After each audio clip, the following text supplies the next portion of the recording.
La lluvia caía sin tregua sobre las cumbres nevadas de los Andes, un velo gris que envolvía la aldea de El Escondite en un abrazo melancólico.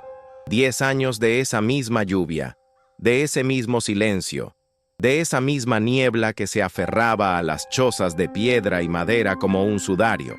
10 años habían transcurrido desde que, en el bullicioso centro de convenciones de Buenos Aires, el afamado banquero Ricardo Montemayor se desvaneciera sin dejar rastro.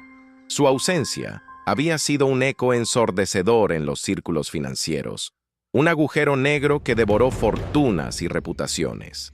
Su esposa, Isabela, una mujer de porte elegante y mirada serena, había llorado ríos y gastado fortunas en su búsqueda, aferrándose a cada migaja de esperanza, incluso cuando la policía y los detectives privados declararon el caso como un callejón sin salida.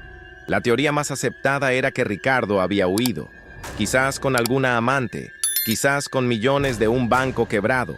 Otros susurraban sobre un ajuste de cuentas, un secuestro silencioso, pero Isabela siempre supo, en lo más profundo de su ser, que algo más oscuro había sucedido. Su instinto maternal, más fuerte que la lógica, le decía que su esposo no la abandonaría, y mucho menos a su pequeña hija, Sofía, quien en aquel entonces apenas balbuceaba sus primeras palabras. En El Escondite, sin embargo, el mundo giraba ajeno a los vaivenes de la alta sociedad. Allí, entre el murmullo constante del río y el canto de los pájaros, vivía un hombre al que todos conocían como Martín. Sus ojos, de un azul inusitado para la región, reflejaban una quietud que solo el tiempo y el olvido pueden forjar. Martín era un misterio. Apareció un día, hace casi una década, desorientado y cubierto de barro, sin recordar su nombre ni de dónde venía. Los lugareños, acostumbrados a la benevolencia de la montaña, lo acogieron. Aprendió sus costumbres, sus cantos, sus silencios. Trabajaba la tierra con manos callosas y una dedicación que asombraba. Construyó su pequeña casa con sus propias manos, con la ayuda de algunos vecinos. Sus recuerdos eran fragmentos dispersos, sueños borrosos de luces brillantes y voces extrañas. La anciana Clara, curandera de la aldea y depositaria de su sabiduría ancestral, siempre decía que el río lo había traído, y el río lo había bendecido con una segunda oportunidad. Él nunca preguntaba por su pasado, por lo que podría haber sido. Su presente era la montaña, sus cultivos, la compañía de la pequeña Luna, una niña huérfana a la que había apadrinado. La aldea se preparaba para su festival anual, un momento de alegría y color que rompía con la monotonía de la vida rural. Los niños corrían por las calles de tierra, las mujeres tejían coloridos ponchos, los hombres afilaban sus herramientas para la cosecha. Martín, como siempre, participaba activamente, su sonrisa tranquila un bálsamo para el ajetreo. Un día, mientras ayudaba a cargar sacos de grano en una de las caravanas que bajaban a la ciudad más cercana para intercambiar productos, un incidente fortuito cambiaría el curso de su existencia. Un periodista, Alejandro Vargas, un hombre de olfato agudo y reputación intachable, había llegado a la aldea buscando una historia sobre comunidades autosuficientes.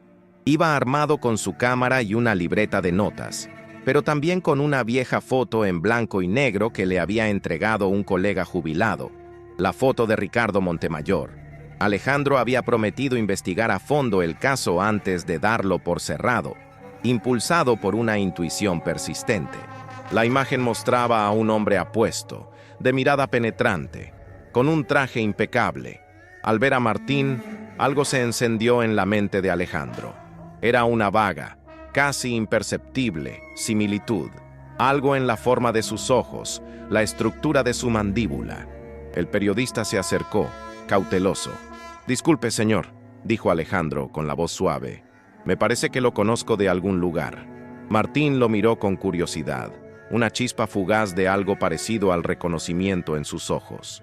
Un escalofrío recorrió la espalda de Alejandro. Sabía que estaba en el umbral de una revelación. El aire en El Escondite se había vuelto denso, cargado de una electricidad silenciosa. Alejandro Vargas, con su cámara y libreta en mano, no podía apartar la mirada de Martín. La similitud era innegable, perturbadora. El periodista, acostumbrado a desenmascarar verdades ocultas, sintió un vuelco en el estómago. «Disculpe mi atrevimiento», comenzó Alejandro, su voz un murmullo respetuoso. «Pero, ¿usted no es Ricardo Montemayor?» Martín lo miró, sus ojos azules reflejando una calma imperturbable. No había sorpresa, ni miedo, solo una profunda confusión. «Mi nombre es Martín», respondió, su voz grave y pausada. «No sé de quién me habla». Alejandro sacó de su bolsillo la gastada foto de Ricardo Montemayor y se la extendió.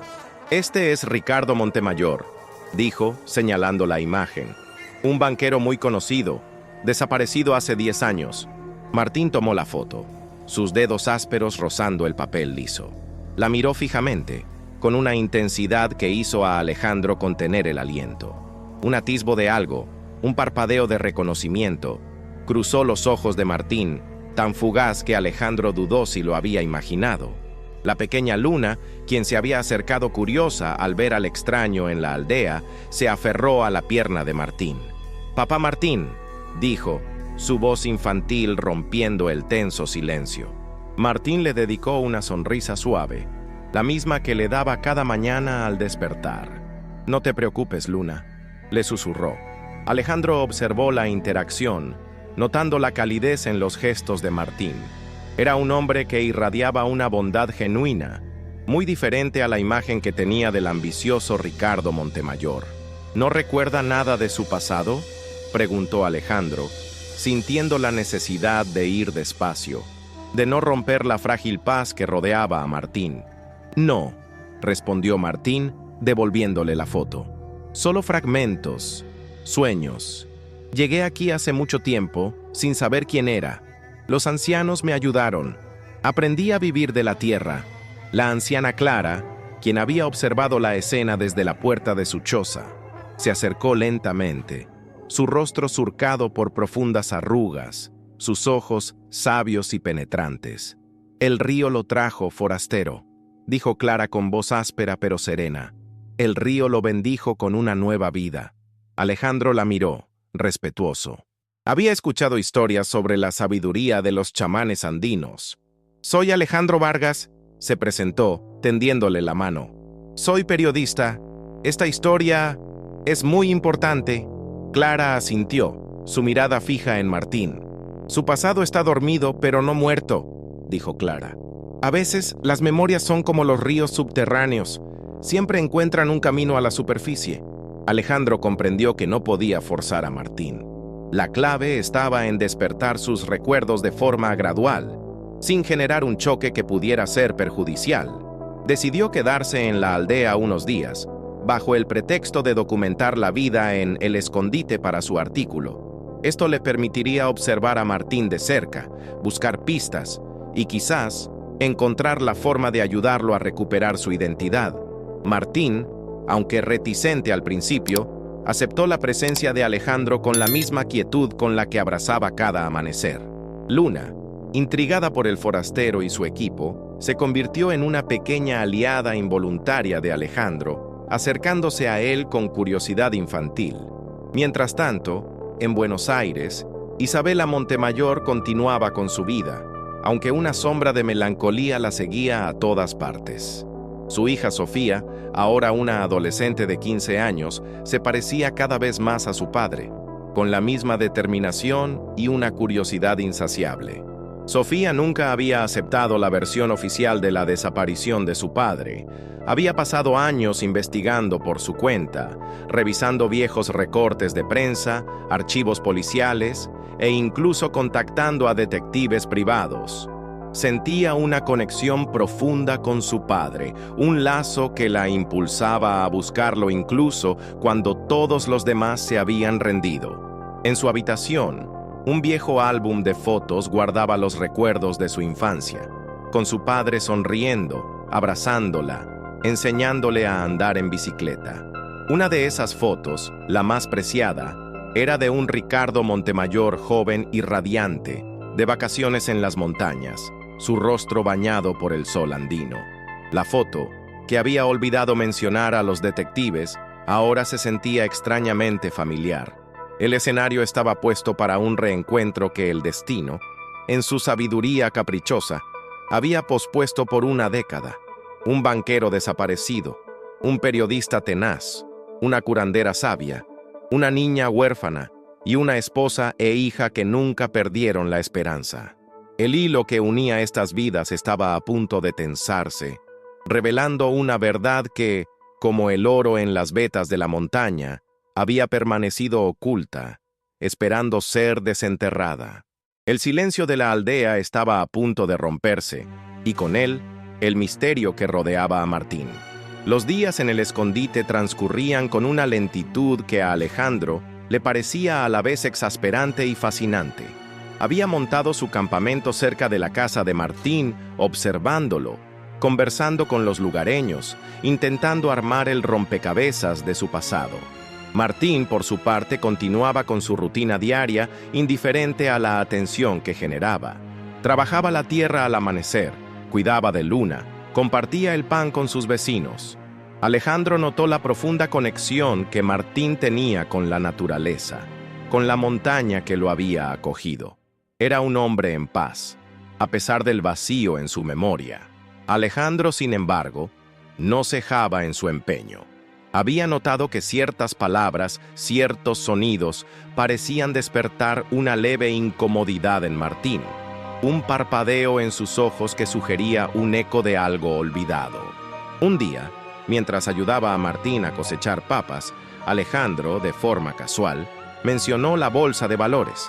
La reacción de Martín fue sutil, un ligero temblor en las manos, una sombra fugaz en su mirada. Esas palabras suenan extrañas, dijo Martín, con un tono casi inaudible, como algo que no entiendo, pero que me es familiar. Alejandro sintió un escalofrío. Era una pista, una pequeña puerta que se abría hacia el laberinto de la memoria. Decidió probar con otras palabras clave relacionadas con el mundo financiero: acciones, dividendos, crisis económica. Cada vez, la misma reacción, una leve agitación, una lucha interna que Martín no podía comprender. La anciana Clara, observando desde la distancia, se acercó a Alejandro. «Estás agitando las aguas de su alma, forastero», le dijo. «Ten cuidado, las memorias que regresan pueden ser un torbellino». Alejandro asintió. Sabía que estaba caminando sobre terreno delicado. Mientras tanto, Luna se había encariñado con Alejandro. Le preguntaba sobre la ciudad, sobre el mundo exterior. Alejandro le mostraba fotos en su cámara, edificios altos, autos, gente apurada. Un día, Luna vio una foto de Buenos Aires, de la zona de Puerto Madero, con sus modernos rascacielos. Señaló una torre en particular, un edificio imponente. «Esa es la torre más alta, ¿verdad, Alejandro?», preguntó con inocencia. Alejandro asintió. Era la sede del banco donde Ricardo Montemayor había sido el director. En ese momento, Martín, que pasaba junto a ellos, se detuvo en seco. Sus ojos se fijaron en la imagen del edificio. Un sudor frío perló su frente. Su respiración se volvió errática. «No, no», balbuceó, su voz apenas un susurro. «Ese lugar lo conozco». Luna, asustada, se aferró a la pierna de Martín. Alejandro apagó la cámara rápidamente. Fue la reacción más fuerte que Martín había tenido hasta el momento. La imagen del edificio había tocado una fibra profunda en su subconsciente. Alejandro sabía que era el momento de ser más directo. «Martín», dijo, con voz firme pero gentil, «creo que ese edificio tiene algo que ver con tu pasado. ¿Con quién eras?». Martín se llevó las manos a la cabeza, una expresión de dolor en su rostro. No puedo recordarlo», dijo, con la voz quebrada. «Es como si hubiera una pared en mi mente». En Buenos Aires, Sofía Montemayor había encontrado un viejo diario de su padre, escondido en el fondo de un baúl. Era un diario de viaje, con notas sobre sus visitas a diferentes proyectos de inversión. Una entrada, fechada poco antes de su desaparición, hablaba de un proyecto secreto en la cordillera, relacionado con una mina de minerales raros, un negocio arriesgado que podría generar enormes ganancias o pérdidas catastróficas. La entrada también mencionaba a un socio misterioso, del que solo se refería como el Cóndor. Sofía recordó que su padre había viajado a una conferencia en Mendoza, no muy lejos de la cordillera. Siempre había pensado que era una coincidencia, pero ahora las piezas empezaban a encajar. Su padre no se había desvanecido en Buenos Aires, sino en algún lugar de los Andes. La intuición de Sofía la llevó a investigar los vuelos y transportes terrestres de su padre desde la conferencia en Mendoza. Descubrió que Ricardo había alquilado un pequeño avión privado, pero el plan de vuelo final no estaba registrado. Parecía que había tomado un desvío, una ruta no oficial. Sofía sintió una mezcla de emoción y temor. Estaba más cerca que nunca de la verdad, pero el camino se presentaba lleno de peligros. Compartió sus hallazgos con su madre, Isabela, quien, aunque escéptica al principio, no pudo ignorar la pasión y la lógica en las deducciones de su hija. «Si tu padre está en algún lugar de las montañas», dijo Isabela, con una voz cargada de una esperanza renovada, «lo encontraremos». El destino, una vez más, tejía sus hilos. La imagen del edificio del banco en la cámara de Alejandro había encendido una chispa en Martín. El diario de Ricardo había proporcionado una nueva dirección a Sofía. El velo que cubría la verdad comenzaba a rasgarse, revelando las primeras pinceladas de un cuadro que prometía ser más complejo y peligroso de lo que nadie hubiera imaginado. La imagen del imponente rascacielos había actuado como un electroshock en la mente de Martín. Las visiones se arremolinaban, fragmentos de un pasado que se negaba a permanecer enterrado. Veía flashes de reuniones en salas lujosas, el sonido de teclear frenéticamente, el olor a café caro. La ansiedad lo embargó.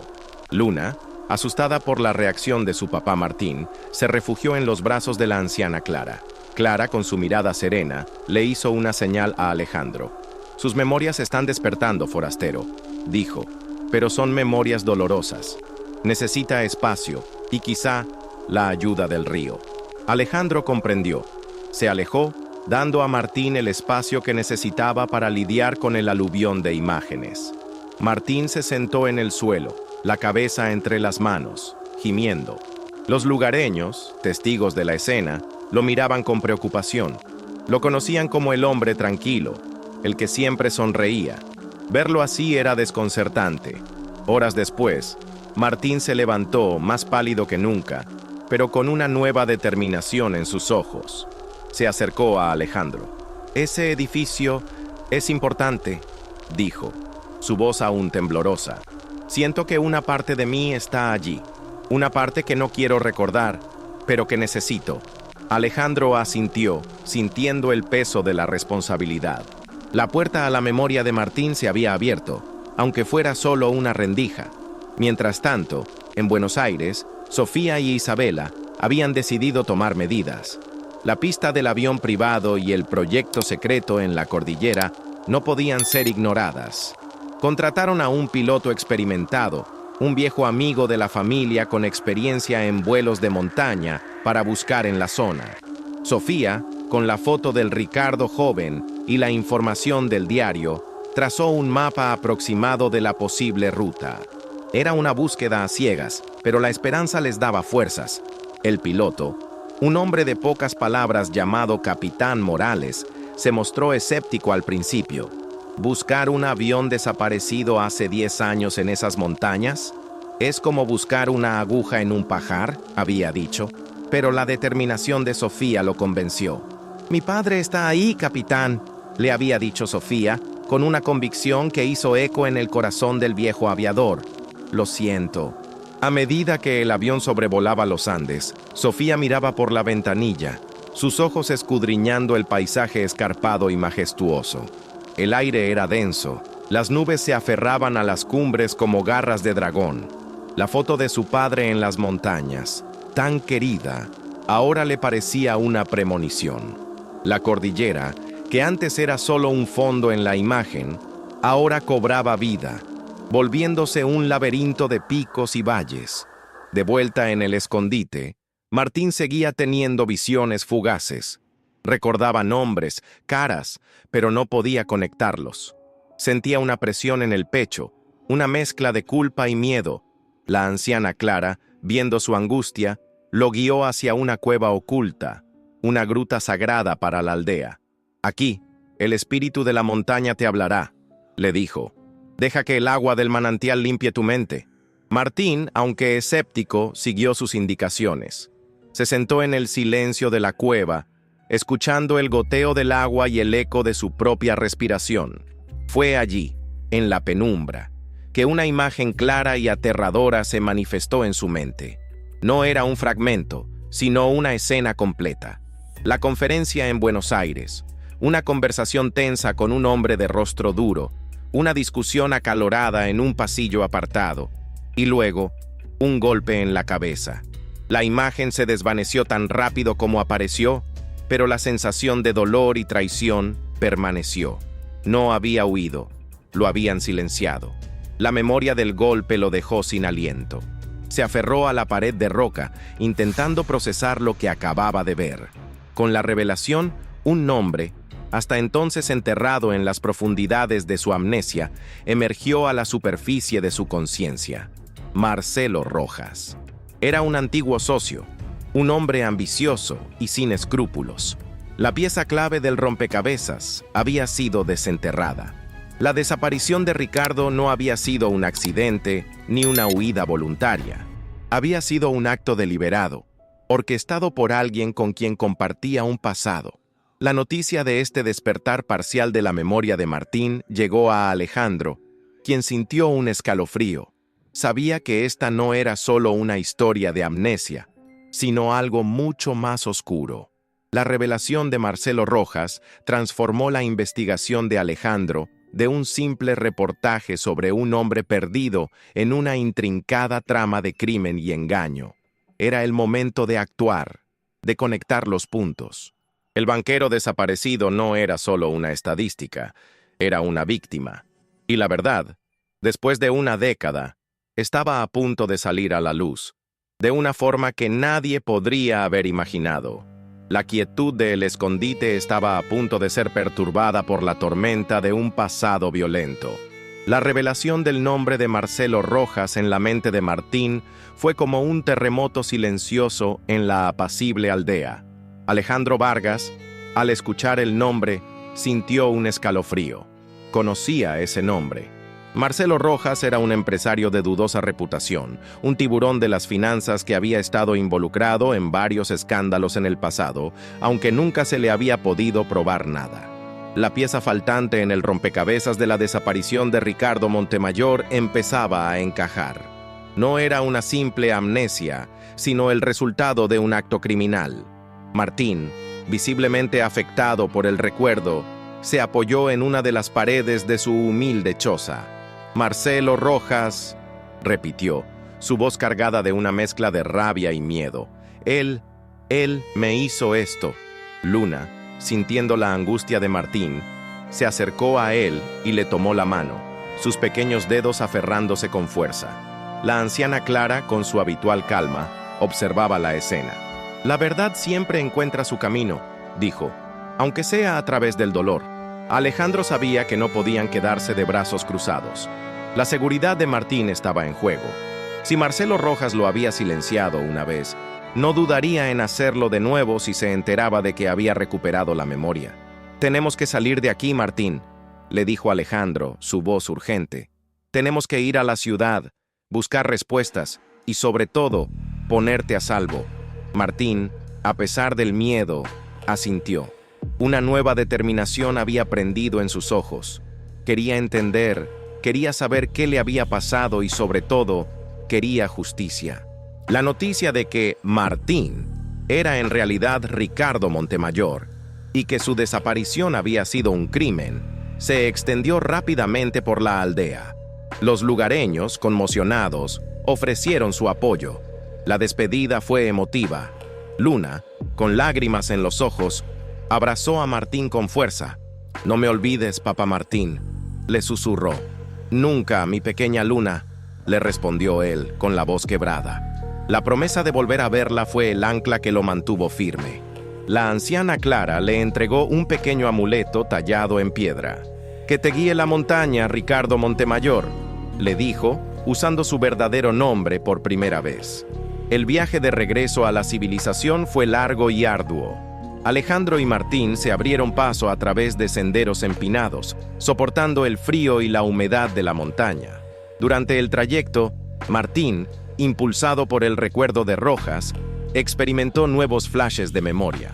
Recordaba una discusión acalorada con Rojas sobre una inversión fraudulenta, un proyecto en el que Ricardo se había negado a participar por considerarlo poco ético.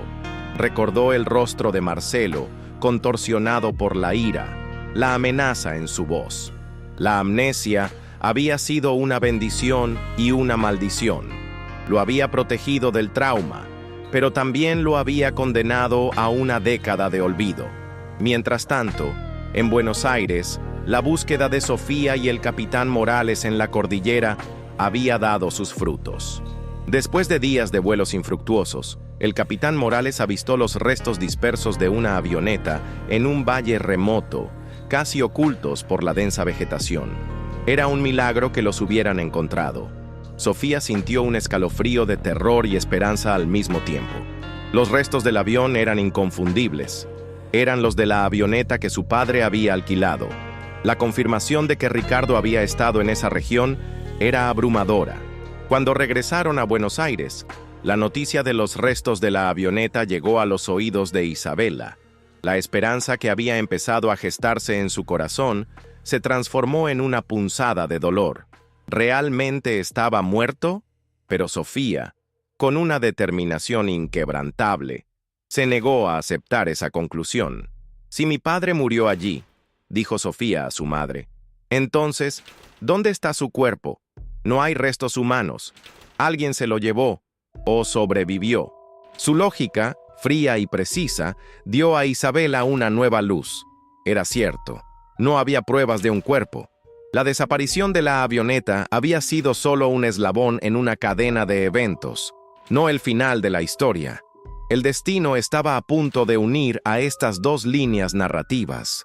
Alejandro y Martín llegaron a la ciudad, exhaustos pero con una misión clara.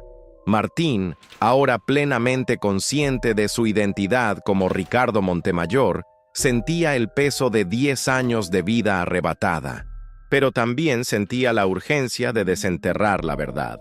Sabía que Marcelo Rojas era la clave.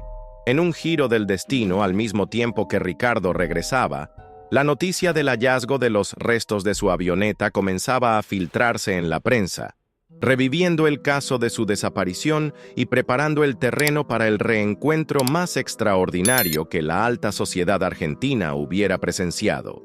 El regreso de Ricardo Montemayor a la civilización fue discreto, una decisión estratégica de Alejandro Vargas para protegerlo y asegurar que la historia se desarrollara en sus propios términos. Se alojaron en un pequeño apartamento que Alejandro tenía en las afueras de Buenos Aires, lejos del bullicio y la mirada de la prensa. Ricardo, todavía asimilando la avalancha de recuerdos y la cruda realidad de su identidad, se sentía como un extranjero en su propio mundo. Los sonidos de la ciudad, los coches, las multitudes, eran un asalto a sus sentidos, acostumbrados a la quietud del escondite. Se miraba al espejo y veía a un hombre diferente. El sol y el viento habían curtido su piel. Sus manos, antes acostumbradas a las plumas y los papeles, ahora estaban endurecidas por el trabajo de la tierra. Pero en sus ojos, el destello de la inteligencia y la determinación de Ricardo Montemayor comenzaba a brillar de nuevo. Alejandro, mientras tanto, se movía con cautela. Usando sus contactos en el periodismo y en la policía, comenzó a investigar a Marcelo Rojas. Descubrió que Rojas había amasado una considerable fortuna en los últimos 10 años, invirtiendo en proyectos dudosos y adquiriendo propiedades de alto valor. Su reputación había crecido, pero también los rumores de sus métodos poco éticos. La desaparición de Ricardo Montemayor, para la opinión pública, se había convertido en un mero recuerdo lejano, un caso sin resolver más en los archivos. Pocos conectaban a Rojas con el incidente. Ricardo, sin embargo, tenía su propia batalla interna. Las memorias, al regresar, no lo hacían de forma ordenada. Flashes de su vida anterior se mezclaban con el presente, creando una confusión que lo agotaba. Recordaba detalles de la conferencia, la discusión con Rojas, la oferta que éste le había hecho para un negocio redondo que implicaba desviar fondos. Su negativa rotunda había sellado su destino. También recordaba a Isabela y a Sofía, sus rostros, sus risas. El dolor de la separación y la conciencia de los años perdidos lo oprimían, pero al mismo tiempo sentía una extraña calma. Los 10 años en El Escondite, aunque desprovistos de memoria, le habían enseñado una perspectiva de la vida que el Ricardo Montemayor banquero, ambicioso y estresado, nunca habría comprendido. Mientras tanto, la noticia del hallazgo de los restos de la avioneta de Ricardo en la cordillera, filtrada por el capitán Morales a un periodista, se convirtió en la comidilla de los medios. La historia de Ricardo Montemayor, el banquero desaparecido, resurgió con fuerza. La policía reabrió el caso, aunque con pocas esperanzas. Isabela y Sofía fueron asediadas por la prensa. Isabela, aunque dolida por el resurgimiento del trauma, se mantuvo firme. Sofía, sin embargo, vio una oportunidad. Sabía que la atención mediática, aunque intrusiva, podría ser una herramienta para desenterrar la verdad. Decidió dar una rueda de prensa instando a cualquiera con información sobre la desaparición de su padre a presentarse. Lo que Sofía no sabía era que sus acciones estaban teniendo un efecto inesperado. Marcelo Rojas, al enterarse de la reapertura del caso y la aparición de los restos de la avioneta, sintió un nudo en el estómago. La creencia de que Ricardo estaba muerto y que su crimen había quedado impune lo había mantenido tranquilo durante una década. Pero ahora, las dudas resurgían. Comenzó a sentir una paranoia creciente, imaginando que Ricardo podría haber sobrevivido de alguna manera, o que alguien más estaba detrás de la filtración de la información. Rojas, un hombre metódico y astuto, comenzó a tomar precauciones, borrando huellas y moviendo sus activos. Tenía contactos en todos los niveles, y no dudaría en usarlos para proteger su imperio y su libertad. La subtrama del regreso de Ricardo se cruza ahora con la investigación de Sofía. Alejandro y Ricardo, viendo la conferencia de prensa de Sofía en la televisión, se quedaron petrificados. El rostro de Sofía, su determinación, la forma en que defendía la memoria de su padre, impactó profundamente a Ricardo. Se dio cuenta de que no estaba solo en su búsqueda de la verdad. La conexión familiar, aunque latente, era innegable. Para Sofía, su padre era un misterio, una ausencia dolorosa. Para Ricardo, Sofía era el ancla que lo conectaba con su vida anterior, la razón por la que necesitaba exponer a Rojas. La decisión de Ricardo de acercarse a su familia, a pesar de los riesgos, se volvió imperativa. Sabía que Sofía, con su tenacidad, ya estaba tocando las puertas correctas, pero también era consciente de que su reaparición repentina podría ser un shock devastador para Isabela y Sofía. ¿Cómo explicar 10 años de ausencia, una década borrada de la memoria? El mayor desafío no sería solo desentrañar la verdad sobre Rojas, sino también reconstruir los lazos familiares rotos por el tiempo y el olvido. La trama se complicaba, los desafíos se multiplicaban, y el peligro, lejos de disminuir, comenzaba a acechar a cada paso. Ricardo, ahora plenamente consciente de la necesidad de contactar a su familia, se encontraba en una encrucijada emocional. ¿Cómo acercarse a Isabela y Sofía después de una década de ausencia? Una década que para ellas había sido de luto y búsqueda incansable. La idea de presentarse de golpe, como un fantasma del pasado, era abrumadora. Alejandro, con su pragmatismo periodístico, le sugirió una aproximación gradual. «Necesitamos pruebas irrefutables, Ricardo», le dijo. «No solo para la policía, sino para ellas, para que crean que eres tú». Decidieron que el primer paso sería una carta anónima, con detalles que solo Ricardo podría saber, enviada a Sofía. Ricardo pasó horas escribiendo, luchando por encontrar las palabras adecuadas. Recordó la canción de cuna que le cantaba a Sofía, el lugar secreto donde escondían los dulces, el chiste interno que solo ellos entendían. Cada palabra era un puñal en su corazón, reviviendo la ternura perdida y el dolor de la separación. La carta no reveló su identidad, pero insinuó que su padre estaba vivo y que la verdad sobre su desaparición estaba a punto de ser revelada. La envió por correo, una decisión que, aunque dolorosa, era necesaria para proteger la frágil esperanza que estaba a punto de resurgir. Mientras tanto, Sofía, inmersa en la investigación de su padre, se obsesionaba con la figura de Marcelo Rojas. Había investigado sus movimientos financieros y descubierto una serie de transacciones sospechosas que coincidían con el período de la desaparición de su padre.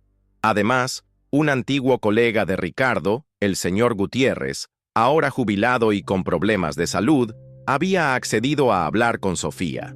Gutiérrez, un hombre discreto que siempre había admirado la ética de Ricardo, le reveló que Ricardo y Rojas habían tenido una discusión muy fuerte en la conferencia sobre un negocio sucio en la cordillera que Ricardo se había negado a avalar. «Tu padre era un hombre de principios, Sofía», le había dicho Gutiérrez con voz débil. Rojas no. Esta información, aunque no era una prueba contundente, reforzaba las sospechas de Sofía.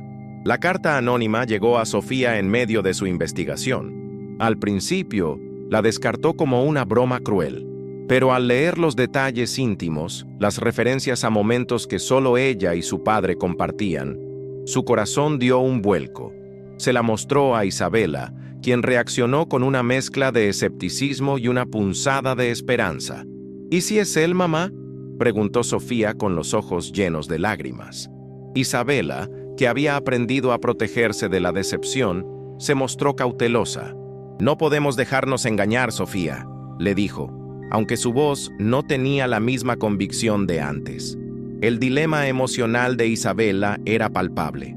Había llorado, había buscado, había intentado seguir adelante. La idea de que Ricardo pudiera estar vivo era a la vez un milagro y una amenaza a la frágil paz que había construido en su vida. Si era él, ¿por qué tardó tanto en regresar? ¿Por qué la amnesia? Las preguntas la atormentaban. Sofía, sin embargo, estaba dispuesta a arriesgarlo todo por la posibilidad de reencontrarse con su padre. Su determinación chocaba con la cautela de su madre, creando una tensión latente entre ambas. Alejandro, observando la reacción de Sofía y la prensa, se dio cuenta de que la situación se estaba volviendo explosiva. El caso de Ricardo Montemayor era una bomba de tiempo. Decidió que era el momento de dar el siguiente paso. Había obtenido de sus contactos policiales un informe forense preliminar sobre los restos de la avioneta. El informe confirmaba que no había rastros de restos humanos, lo que reforzaba la teoría de Sofía. Alejandro preparó un reportaje detallado para su periódico con el título «Ricardo Montemayor, desaparecido o víctima de un crimen». Incluyó los detalles del hallazgo de la avioneta sin restos humanos y una insinuación sobre posibles vínculos con un conocido empresario, sin mencionar nombres directamente, para evitar un libelazo, pero dejando entrever lo suficiente para que quienes conocían el caso conectaran los puntos. El artículo, al ser publicado, generó un revuelo masivo. La presión sobre Marcelo Rojas aumentó exponencialmente. Su nombre no había sido mencionado explícitamente, pero el rumor y las conexiones eran inevitables. Rojas, sintiendo la soga al cuello, se puso a la defensiva. Comenzó a mover sus fichas, a preparar su defensa, a tejer una red de coartadas y desinformación. El conflicto principal, el de Ricardo contra Rojas, se veía ahora complicado por el dilema familiar, la lucha de Sofía por la verdad y la cautela de Isabela. El escenario estaba listo para un enfrentamiento, no solo legal y mediático, sino también profundamente emocional, donde las verdades personales y los secretos financieros chocarían de forma inevitable. El reportaje de Alejandro Vargas desató una tormenta mediática. El nombre de Ricardo Montemayor volvió a los titulares, y con él la sombra de Marcelo Rojas. La presión sobre Rojas se hizo insostenible. Sus socios de negocios comenzaron a distanciarse, temiendo verse salpicados por el escándalo. Rojas, un maestro de la manipulación, inició una campaña de desprestigio contra Alejandro, acusándolo de difamación y de inventar historias para vender periódicos. Sin embargo, la verdad, como el agua, siempre encuentra grietas por donde filtrarse. Mientras tanto, la carta anónima había encendido una llama en el corazón de Sofía. Convencida de que su padre estaba vivo, y a pesar de la reticencia de Isabela, decidió seguir las pistas que la carta le ofrecía. Uno de los mensajes insinuaba un lugar específico, un antiguo café en el centro de Buenos Aires que Ricardo solía frecuentar. Sofía, con el corazón latiéndole a 1000 por hora, decidió ir sola, sin avisar a su madre ni a Alejandro. Sentía que este era un momento íntimo entre ella y su padre, si es que realmente era él. En el café, Sofía se sentó en la mesa que su padre siempre ocupaba. Esperó, la ansiedad carcomiéndola. Después de casi una hora, un mozo se acercó a su mesa. «Disculpe, señorita», dijo. «El dueño me pidió que le entregara esto». Le extendió una pequeña caja de madera. Dentro, Sofía encontró una pequeña figura de ajedrez, un caballo blanco y una nota manuscrita. El caballo salta 2 adelante y 1 a un lado. Tu padre sabe que eres fuerte. En la jugada siguiente, la verdad saldrá a la luz. Las lágrimas brotaron de sus ojos. Era la misma figura de ajedrez que su padre le había regalado cuando era niña, enseñándole a jugar. Y la frase, una de sus favoritas, sobre la fuerza y la estrategia del caballo. Era él. No había duda. La aparición de la figura de ajedrez complicó aún más la trama. ¿Quién estaba enviando los mensajes? ¿Por qué de forma tan críptica? Sofía no lo sabía, pero sentía que estaba cerca. La tensión se elevaba. El riesgo de exponer la verdad era inmenso. Mientras tanto, Alejandro, con la ayuda de Ricardo, había profundizado en la conexión entre Rojas y el proyecto secreto en la cordillera. Ricardo, al ver un mapa de la zona, tuvo un flashback más detallado. Recordó que Rojas le había propuesto invertir en una mina de coltán, un mineral de gran valor utilizado en la tecnología. Ricardo se había negado rotundamente, no solo por la ilegalidad del negocio, sino por las implicaciones éticas y el impacto ambiental. En su memoria, escuchó claramente a Rojas amenazándolo. «Si no estás conmigo, estás contra mí, Ricardo, y no querrás estar en mi contra». Esta nueva información encajaba perfectamente con las transacciones sospechosas que Sofía había descubierto. Alejandro supo que tenían la pieza que faltaba, el móvil del crimen. Rojas no solo había querido silenciar a Ricardo por su negativa a participar en el fraude, sino que también lo quería fuera del camino para poder controlar la mina de coltán y las ganancias que de ella se desprendían. El accidente de la avioneta y la desaparición de Ricardo habían sido una coartada perfecta para Rojas, quien se había enriquecido enormemente con la mina en los años posteriores. El peligro se intensificaba. Rojas, un hombre sin escrúpulos, no dudaría en usar todos sus recursos para protegerse. Tenía contactos en la política, en la policía, incluso en el bajo mundo. La vida de Ricardo, y ahora la de Alejandro y Sofía, estaban en peligro. La policía, aunque reacia al principio, comenzó a tomarse el caso más en serio ante la presión mediática y las nuevas evidencias. Un detective, el inspector Gómez, un hombre de métodos anticuados, pero de una moral intachable, fue asignado al caso. Gómez, intrigado por el hallazgo de la avioneta sin cuerpo y las extrañas coincidencias, empezó a seguir de cerca los movimientos de Rojas. La intriga crecía a cada instante. ¿Quién había ayudado a Rojas a deshacerse de Ricardo? ¿Cómo lo habían transportado a la remota aldea andina? El misterio de la amnesia de Ricardo seguía siendo un enigma médico, pero lo más urgente era protegerlo de Rojas, quien, al ver la soga apretarse, estaba a punto de tomar medidas desesperadas. La verdad se acercaba, y con ella, un enfrentamiento inevitable que pondría en juego la vida de todos los involucrados. La jugada de ajedrez, el caballo blanco, se convirtió en el faro de Sofía. Estaba convencida de que su padre se estaba comunicando con ella, que estaba vivo y la necesitaba. La tensión con Isabela, sin embargo, crecía. Isabela, aunque conmovida por la carta y la figura de ajedrez, temía que Sofía estuviera siendo manipulada. Sofía, mi amor, entiendo tu dolor y tu esperanza, pero esto podría ser una trampa. Marcelo Rojas es un hombre peligroso, le suplicó. Sofía, sin embargo, no cedía. La conexión con su padre era demasiado fuerte para ignorarla. Decidió que la próxima jugada sería suya. Mientras tanto, Ricardo, desde su refugio secreto con Alejandro, seguía los acontecimientos a través de las noticias. La reacción de Marcelo Rojas a la publicación del reportaje de Alejandro lo confirmaba. Rojas estaba acorralado. Ricardo recordaba más detalles de la mina de coltán en la cordillera, incluyendo el nombre de un geólogo que había trabajado en el proyecto y que también había desaparecido misteriosamente poco después de la suya. Era una pieza clave para conectar a Rojas con la mina ilegal y el crimen. Su nombre era Dr. Elías Soto. Ricardo le pidió a Alejandro que investigara a Soto. Alejandro, siguiendo la pista, descubrió que el Dr. Soto, un científico brillante pero de temperamento retraído, había publicado artículos críticos sobre la extracción ilegal de minerales en la región andina. Era un hombre con principios, lo que lo hacía un objetivo para alguien como Rojas. Las últimas comunicaciones conocidas de Soto lo ubicaban en un campamento remoto cerca de la supuesta ubicación de la mina ilegal. Alejandro sospechaba que Soto había descubierto algo y había sido silenciado. La subtrama de la investigación de Soto se cruzaba con el dilema de Ricardo sobre cómo acercarse a su familia.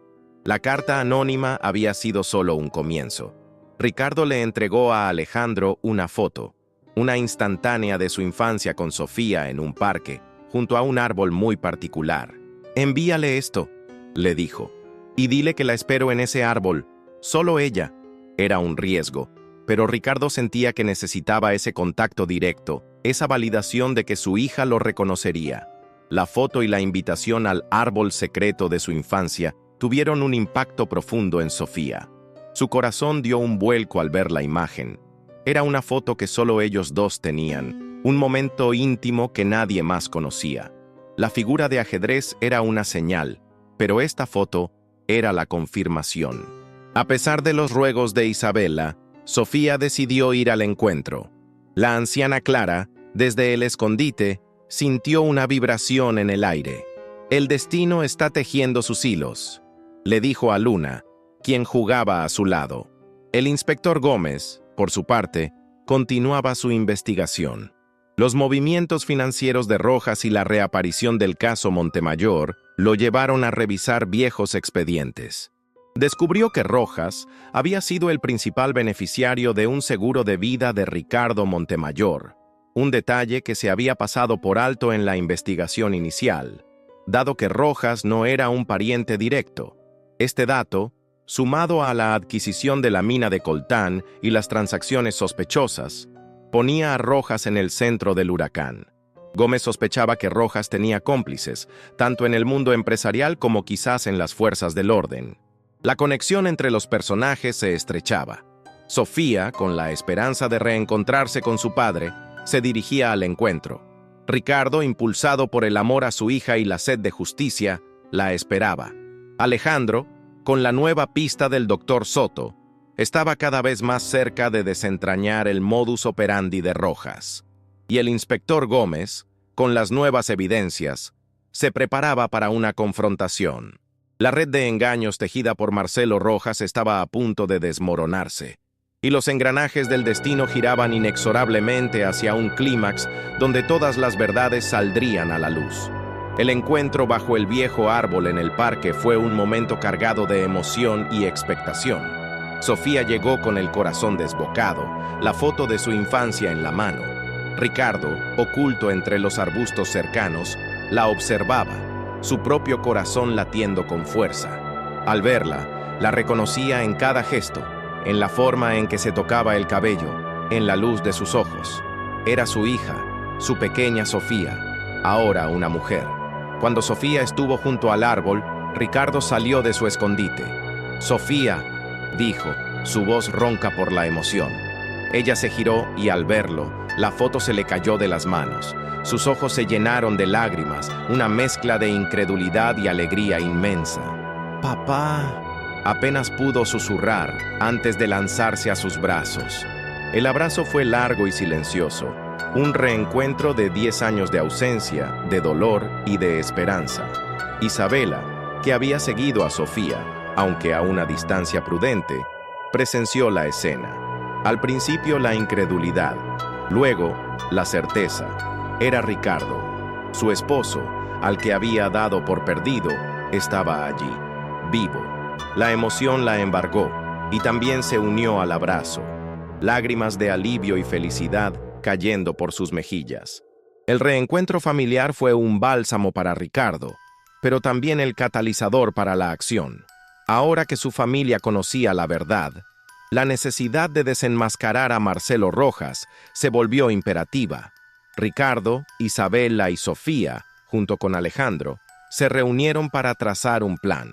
Ricardo les contó todo lo que recordaba: la discusión sobre la mina de coltán ilegal, la amenaza de Rojas, el golpe en la cabeza, el despertar en la aldea, la pieza clave, la desaparición del doctor. Elías Soto, el geólogo que Rojas había silenciado, era crucial para la investigación.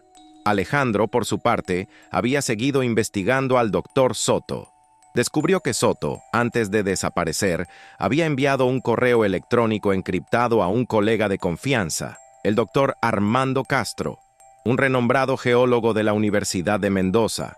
Alejandro logró contactar a Castro, quien, al enterarse de la reaparición de Ricardo Montemayor y la vinculación de Rojas, se mostró dispuesto a cooperar. Castro reveló que Soto le había enviado datos sobre la ubicación exacta de la mina de coltán ilegal de Rojas y pruebas de las irregularidades ambientales y financieras, pero había advertido a Castro que no abriera el archivo a menos que algo le sucediera. El archivo estaba protegido con una contraseña compleja. Este era el punto de inflexión. Tenían la prueba que necesitaban para incriminar a Rojas: la mina ilegal, las irregularidades y la conexión con el doctor Soto. El inspector Gómez, al enterarse de la reaparición de Ricardo y la nueva evidencia del doctor Soto, finalmente tuvo lo que necesitaba. La policía montó un operativo discreto para proteger a Ricardo y a su familia y se prepararon para confrontar a Rojas. Pero Rojas, astuto y con contactos en todas partes, había sido alertado. La filtración de información sobre el reencuentro de Ricardo con su familia, aunque no había sido intencional, llegó a sus oídos a través de uno de sus informantes en la prensa. Rojas entendió que la soga se le estaba apretando. Decidió que era el momento de un movimiento audaz. No podía permitir que Ricardo hablara. La tensión alcanzó su punto álgido. Marcelo Rojas ordenó a sus hombres que interceptaran a Ricardo Montemayor antes de que pudiera testificar. La vida de Ricardo, de Isabela y de Sofía estaba en grave peligro. El conflicto, que había comenzado con una desaparición misteriosa, se transformaba en una carrera contra el tiempo, una lucha por la verdad y la supervivencia contra un enemigo poderoso y sin escrúpulos. La escena estaba lista para el enfrentamiento final, un clímax donde todas las piezas del ajedrez se moverían con consecuencias irreversibles. El plan de Rojas para interceptar a Ricardo se puso en marcha con una precisión escalofriante.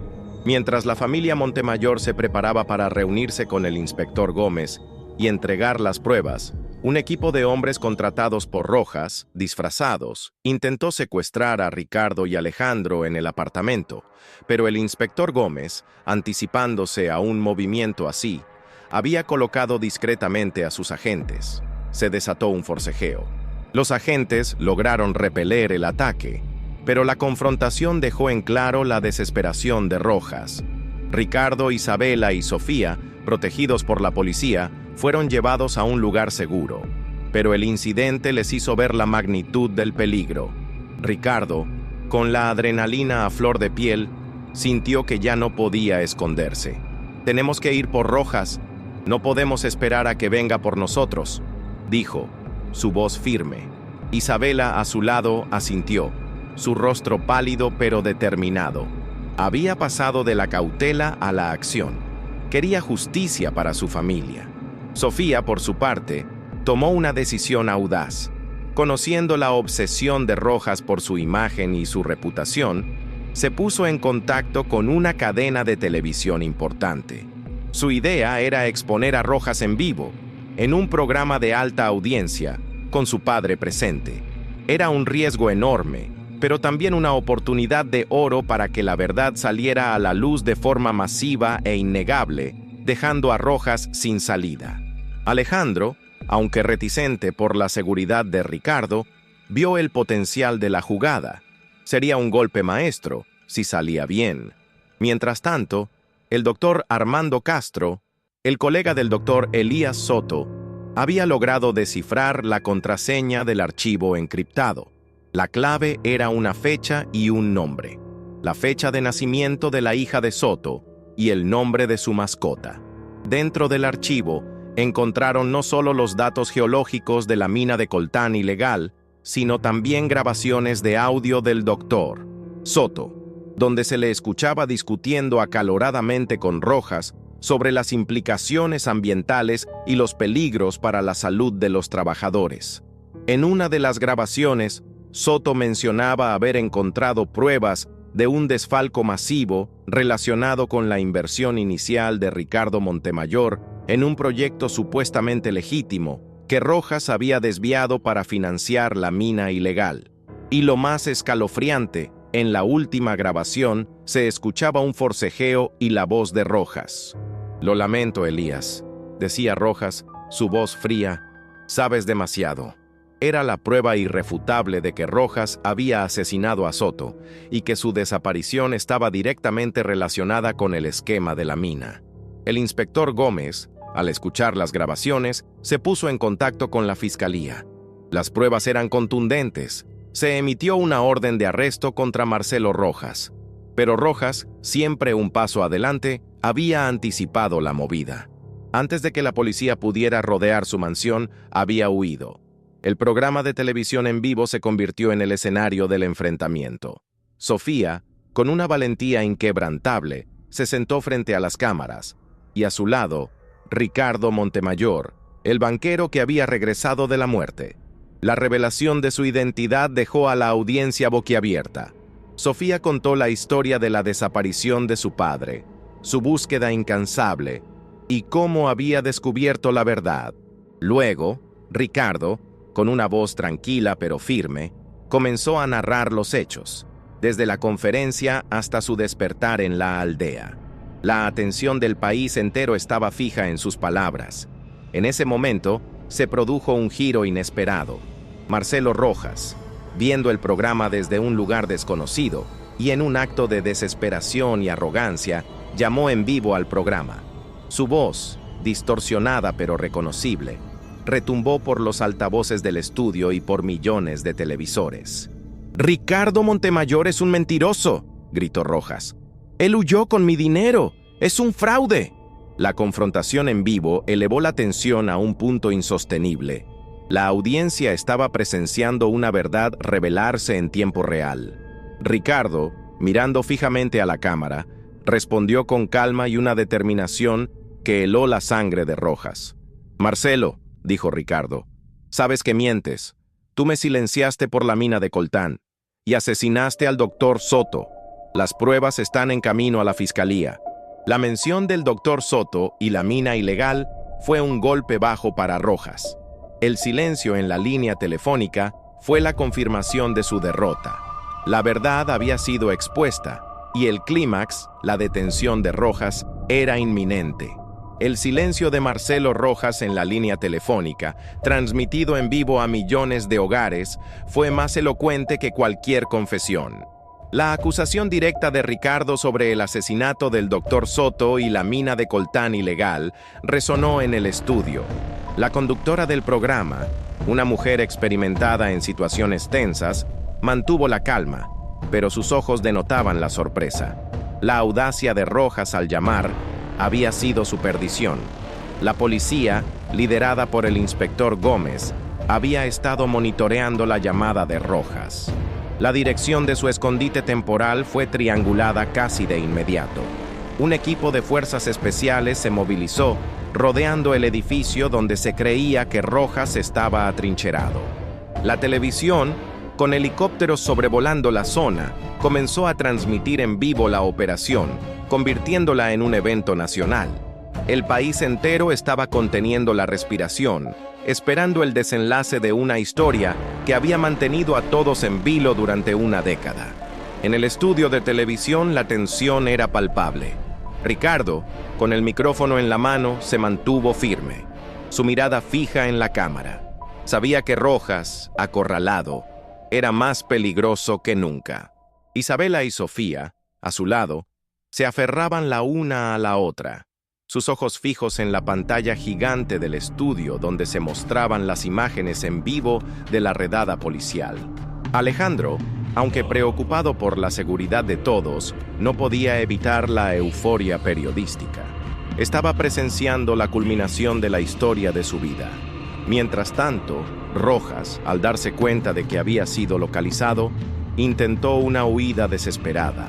Había subido al último piso de un edificio de oficinas, con la intención de saltar a un tejado adyacente y desaparecer por los callejones. Pero la policía ya había sellado todas las salidas. Los agentes subían por las escaleras, los pasos resonando en el edificio vacío. Se escuchaban sirenas, el zumbido de los helicópteros. La presión era inmensa. Rojas, con el rostro descompuesto por el pánico, se encontró acorralado en la azotea. Miró hacia abajo, hacia las luces de la ciudad, hacia la libertad que se le escapaba. Sacó un arma, no para disparar, sino para un último acto de desesperación. El inspector Gómez, al frente del equipo, llegó a la azotea. «Rojas, manos arriba, estás rodeado», gritó Gómez, su voz firme. El momento se congeló. Rojas, con el arma en la mano, miró a Gómez, luego al abismo. En el estudio de televisión, las imágenes de la azotea se transmitían en vivo, con los espectadores presenciando el drama en tiempo real. La conductora anunciaba cada detalle, su voz temblaba ligeramente. La tensión era insoportable. ¿Se rendiría Rojas? ¿Intentaría lo impensable? Ricardo, al ver a Rojas en la pantalla, sintió una oleada de emociones. Rabia por lo que le había hecho, alivio de que finalmente fuera atrapado y una extraña sensación de vacío por los años perdidos. Pero en ese momento, su mente estaba clara. La justicia estaba a punto de prevalecer. La verdad que había permanecido oculta durante una década estaba a punto de ser plenamente revelada. El país entero era testigo de la caída de un hombre poderoso y de la resurrección de otro. El helicóptero de la televisión sobrevolaba la azotea, su luz potente iluminando la figura solitaria de Marcelo Rojas. El viento azotaba su traje, sus cabellos revueltos. El inspector Gómez, con varios agentes a sus espaldas, avanzaba con cautela. «Rojas, no hay escapatoria, suelta el arma», gritó Gómez, intentando mantener la situación bajo control. Rojas, con el arma temblándole en la mano, miró a su alrededor, atrapado como una bestia enjaulada. Su rostro, antes arrogante, estaba desfigurado por el miedo y la desesperación. En ese instante, su teléfono sonó. Era una última llamada de un abogado, un intento de ganar tiempo, de negociar una salida. Pero Rojas no respondió. Su mundo se había derrumbado en cuestión de minutos. En el estudio de televisión, Ricardo, Isabela y Sofía observaban la escena con una mezcla de horror y fascinación. La cámara enfocó a Rojas, sus ojos desorbitados, su respiración agitada.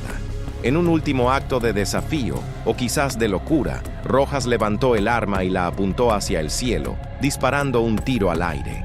El sonido del disparo, amplificado por los micrófonos del helicóptero, resonó en los hogares de todo el país. Fue un grito de impotencia, de una vida desmoronándose. Gómez y sus hombres reaccionaron de inmediato. Con un movimiento rápido y coordinado, se abalanzaron sobre Rojas. Un forcejeo breve y contundente. El arma cayó al suelo. Rojas fue reducido, sus brazos inmovilizados a la espalda. La imagen de Marcelo Rojas, El intocable magnate, siendo esposado en la azotea de un rascacielos y transmitido en vivo a todo el país, fue icónica. Era el fin de su reinado, el fin de una década de impunidad. En el estudio, la gente estalló en aplausos. Lágrimas de alivio corrieron por los rostros de Ricardo, Isabela y Sofía. La justicia finalmente había prevalecido. Ricardo abrazó a su esposa e hija con fuerza, un abrazo que sellaba no solo el fin de una pesadilla, sino el comienzo de una nueva vida. Las preguntas sobre su desaparición, sobre su amnesia, sobre el crimen de Rojas, finalmente tenían respuesta. La verdad, aunque dolorosa, había traído consigo la paz. El arresto de Marcelo Rojas no fue solo la detención de un criminal, sino la culminación de una década de misterio y dolor. La historia de Ricardo Montemayor, el banquero desaparecido, se convirtió en una leyenda moderna, un testimonio de la resiliencia humana y la incansable búsqueda de la verdad.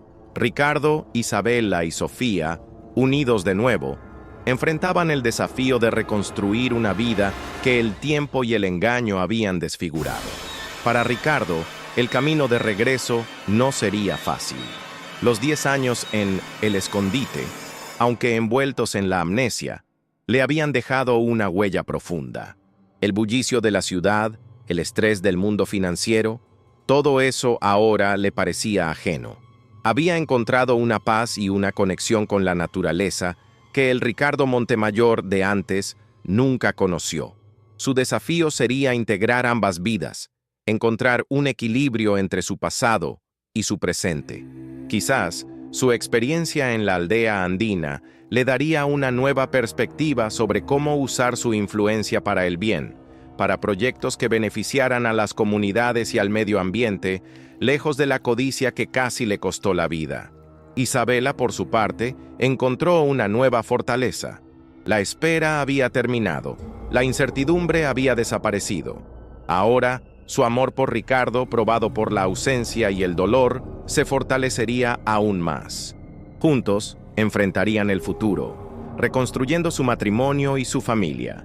Sofía, la tenaz investigadora que nunca se rindió, encontró no solo a su padre, sino también su vocación. La experiencia la impulsó a estudiar leyes, decidida a luchar por la justicia y a desenmascarar la corrupción. Su historia, la de una hija que desenterró la verdad, se convertiría en una inspiración para muchos.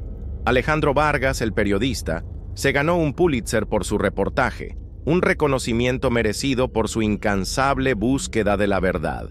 Su historia sirvió como un recordatorio del poder del periodismo para sacar a la luz aquello que algunos intentan mantener oculto. La anciana Clara, en El Escondite, sonreiría al ver las noticias, sabiendo que el río había traído de vuelta a su Martín y que su propósito se había cumplido. La aldea de El Escondite, aunque distante, permanecería para Ricardo como un recordatorio de la paz, la simplicidad y la bondad humana. Prometió regresar, no como el banquero, sino como Martín, para visitar a Luna y a la anciana Clara, y para honrar el lugar que le había dado una segunda oportunidad. La historia de Ricardo Montemayor es un relato de pérdida y redención, de cómo la verdad, por muy enterrada que esté, siempre encuentra su camino a la superficie. Es un recordatorio de que, a veces, para encontrarnos a nosotros mismos, debemos perdernos primero. Si te ha gustado esta emocionante historia, no olvides suscribirte a nuestro canal para no perderte las próximas entregas. Déjanos un me gusta si disfrutaste el guión y cuéntanos en los comentarios qué te pareció la resolución de este misterio.